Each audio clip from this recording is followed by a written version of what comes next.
Hello, everybody. This is Ray Halstead. I'm with REH CPAs. I'm here with Andrew McMillan, our tax partner. Andrew, I know we just wrapped up a tax deadline, 10/15. I hope you're recovering well from that. Survived. But you know, no rest for the weary here. Once we're done with 10/15, we start looking at 12/31 because 12/31 means the end of another tax year. So we need to start getting people ready. Start doing tax planning and things like that. So what I wanted to ask you, so some of the questions that we get now is, what are some moves that a small business owner can make tax-wise before year end? And I thought you'd be the best person to answer that. Yeah, so now's the time to start making those moves. Like you said, the December 31st is quickly approaching. So when I sit down with my small business owners to start doing tax planning, a lot of the first things we talk about, especially if you're on a cash basis of accounting, is you accelerate your expenses and you can defer income if you can. Not Right. everybody can, and I have to be kind of hesitant saying that because the last thing I want is someone not having any gross revenue for the last 3 months of the year. Yeah, because you also have to remember the IRS does have what's called constructive receipt that if you have it in hand, you should recognize it. So when we talk about deferring, like if you need to hold your invoicing or something like that until after 12/31, because in theory, the IRS would say if you've received it, you have to recognize it. But it's kind of one of those tried and true principles of push off income, recognize expenses. Right. Yeah. So that's one thing we always go over is like if you get some really large deposits or a deposit towards the end of the year, you start kind of having that conversation around like, well, do I try to push this into next year versus recognizing that income now? So that's one of those real easy, tax strategy moves. It's kind of that low hanging fruit, that everybody tries to do towards the end of the year. Another one is making sure that you're maximizing your retirement contributions.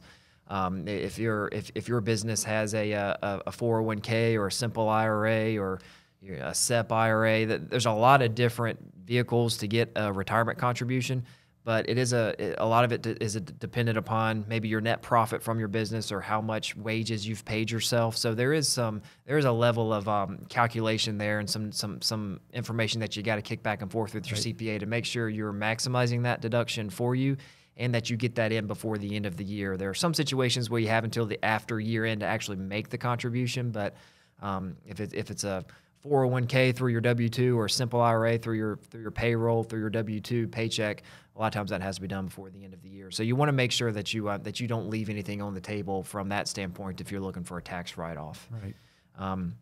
Another one is always that conversation of, do you need any equipment for your business? Should I buy something before year end? Yeah, and I always like to preface that with I never like to recommend someone to buy something that they don't need because, the tax rate's not 100%. Right. Sometimes it's better just to pay your tax and move on to the next year. I don't want people racking up unnecessary debts. Right. I mean, for example, I had one just here recently. I had a client that was facing a big tax bill, went out and spent $75,000 on a brand new SUV that he said literally sat there for a year because he didn't need it. And I'm like, man, you just spent $75,000 to save like 20? 20 grand. It's bad math. Yeah. It's bad math. You don't do that, right? But if you need the equipment, absolutely 100%. But if you don't, then it doesn't make sense. Yeah, everyone's tolerance level is different when it comes to debt and paying taxes, and everyone has a little bit different take on some of that. But I never want to recommend somebody to buy something that they don't really truly need. But if you're in the market for a vehicle or some large equipment,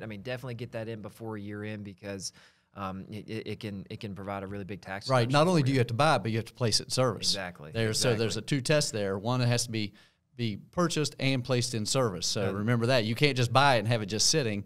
It's supposed to be placed in service as well. That's definitely a good point, is making sure that it's being used for your business. So that's another big deduction that a lot of people take advantage of towards the end of the year.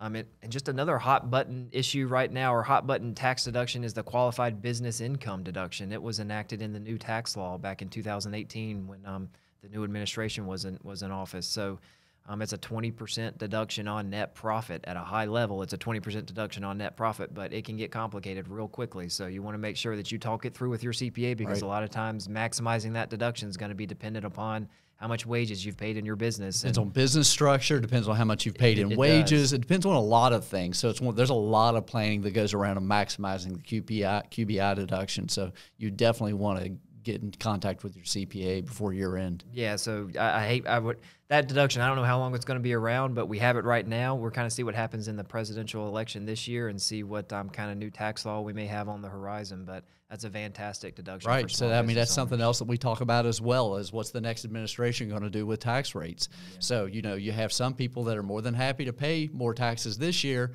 and defer that and pay those expenses next year. So it kind of flips from year to year, depending on what you feel like is going to happen that next year. Yeah. So, you know, just a lot of moving parts between all of this. So, you know, it's probably, if you're a small business owner and you've got some profit and you're trying to figure out, you know, tax moves before year end, what to do, it's definitely now's the time to start talking that through with your CPA. Yeah, so we're doing tax planning currently for all our small business owners. If anybody's out there that you feel like you need some assistance on help lowering your tax bill, or figuring out if you need a retirement plan or just overall tax strategy, you know, here at REH, that's what we're going to be doing for the next couple of months. So feel free to give us a call.